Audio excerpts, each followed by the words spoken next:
Hello, this video is going to provide an overview of the lost draft inspection process. Lost draft inspections are a different type of service that we provide to our clients.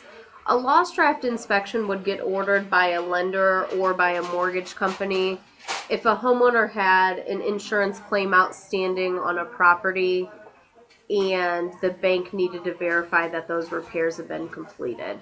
So basically, whenever we receive a lost draft order, it's because that homeowner has had some sort of damage to their property. They have either started or, in a lot of cases, completed those repairs to their property. And for whatever reason, the mortgage company didn't release all of the funds. So the purpose of us going to that property is to make sure that the repairs happened based on what the insurance company was paying out for, and to meet with the homeowner, check on the progress of those repairs, take some photos just to let the lender know that those repairs did take place.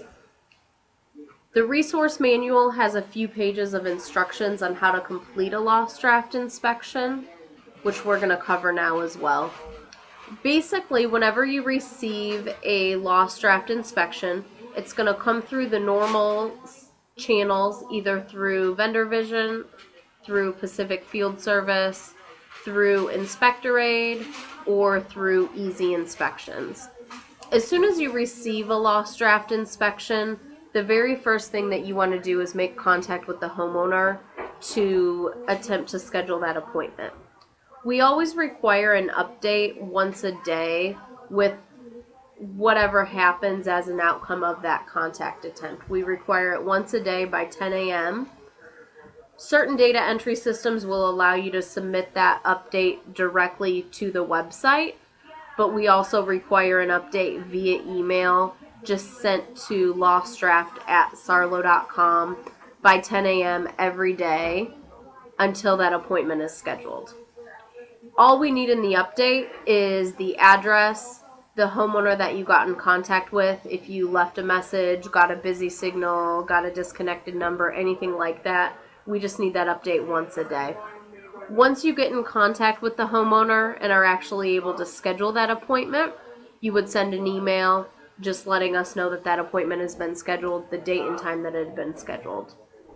If you ever have a homeowner that you're not able to get in contact with, they don't return a phone call, it's a bad number, you get in contact with a homeowner and they tell you that they're not needing an inspection, anything like that, you would just need to notify us via email so we can advise you accordingly on a case-by-case basis.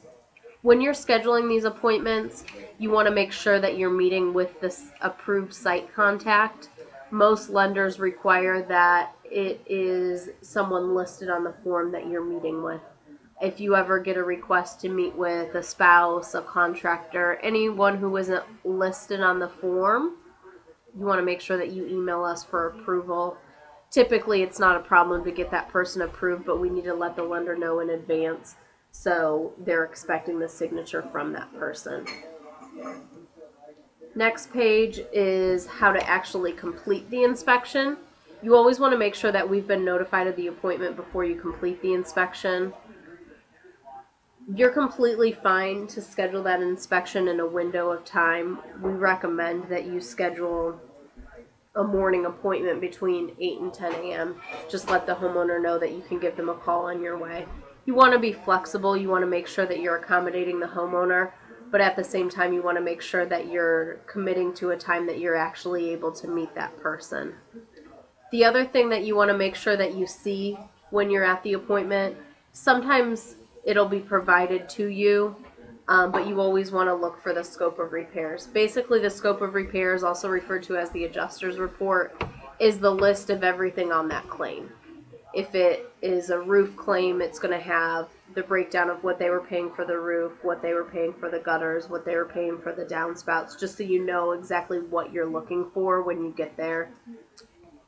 Once you actually get to the inspection, you want to make sure that you're taking photos showing anything that's been repaired, anything that's left to be repaired, any damages that are still present, or any concerns the homeowner has that they need photographs of. You want to make sure that you've always got photos of the front of the house, even if it's all interior repairs, and you want to make sure that address verification photos are provided. We need an address and a street sign. You want to make sure you read the instructions on the order for the minimum number of photos required. It's typically a minimum of 5. Some clients require more. Now, once the inspection has been completed, you want to submit your photographs and then also the form signed by you, filled out completely, dated by you and the homeowner. You want to make sure that information gets submitted through the necessary data entry system, whether that's Easy Inspections, Inspector Aid, or Pacific Field. And then you want to submit the form, preferably in a PDF format, scanned and emailed to lostdraft@sarlo.com or faxed to our office. Now, the next thing that we're going to cover is just a couple special circumstances. If you ever have an appointment that's scheduled that the homeowner doesn't show up to, you want to make sure that you're there on time. You want to make sure that you wait for at least 15 minutes for that homeowner to arrive. And then you also want to make sure that you call them from the inspection just to find out exactly what the status is. If they don't show up and you can't get in contact with them, you want to take a minimum of 5 photos. Get the front of the house, the address, the street sign, any repairs that you're able to see. You would just sign the form, write no show on it, and submit through the normal processes. It would still be payable. Doesn't count against you as long as you follow those procedures. That's the basics of lost draft inspections. There are a couple people in our office dedicated specifically to these inspections. So you want to make sure as you have any specific questions, they're all directed to the email address, just lostdraft@sarlo.com, with some of the specific scenarios you may run into. That's the basics on lost drafts. Your keyword for this video is insurance. Just make sure you make a note of that and get that submitted along with the rest of your results. Thanks so much. Have a great day.